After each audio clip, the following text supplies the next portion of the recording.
Love Island spin-off show Aftersun sparked 427 complaints to Ofcom for last week's episode, citing the slut-shaming of Ekin-Su Kulkulalu and the treatment of Jacques O'Neill in his interview. Host Laura Whitmore and Aftersun producers came under fire on social media for comments the guests made about Ekin-Su and George Tasker's flirtations in Casa Ama. The handling of Jacques, who has openly spoken about quitting the series to protect his mental health, on the show was also criticized after he was shown videos of his ex-partner Paige Thorne kissing Adam Collard. Despite Ekin-Su, 27, repeatedly insisting that nothing had happened between her and George in Casa Ama.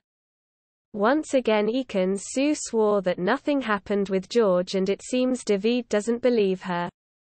As Laura burst into laughter, Tom Grennan exclaimed, "It defo happened though, didn't it?"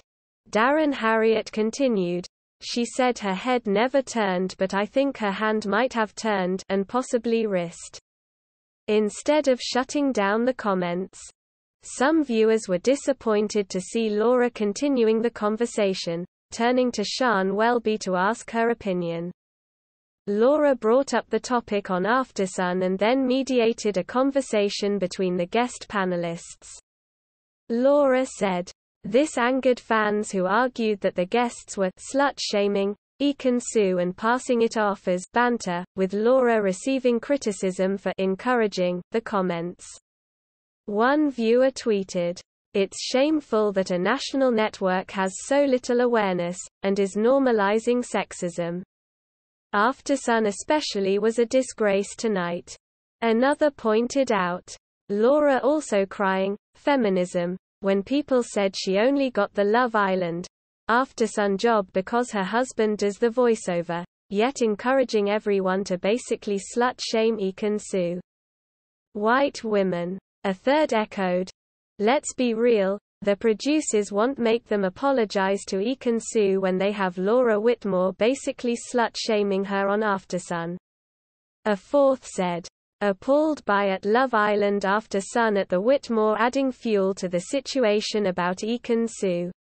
Love Island, the 12th of July 129. The majority of complaints related to Adam entering the villa, and Jacques' well-being in the lead-up to and during his departure from the villa.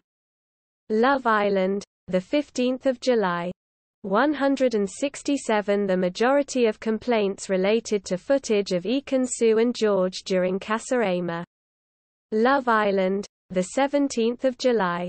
2,481 complaints related to alleged misogynistic behavior by some of the male contestants.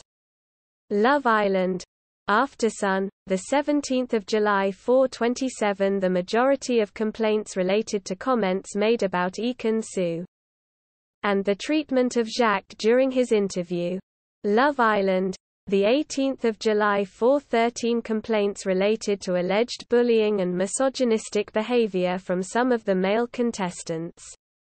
And it doesn't change the fact that Laura Whitmore chose to encourage slut-shaming of Ekin-Su on Aftersun, which is Ofcom complaint worthy.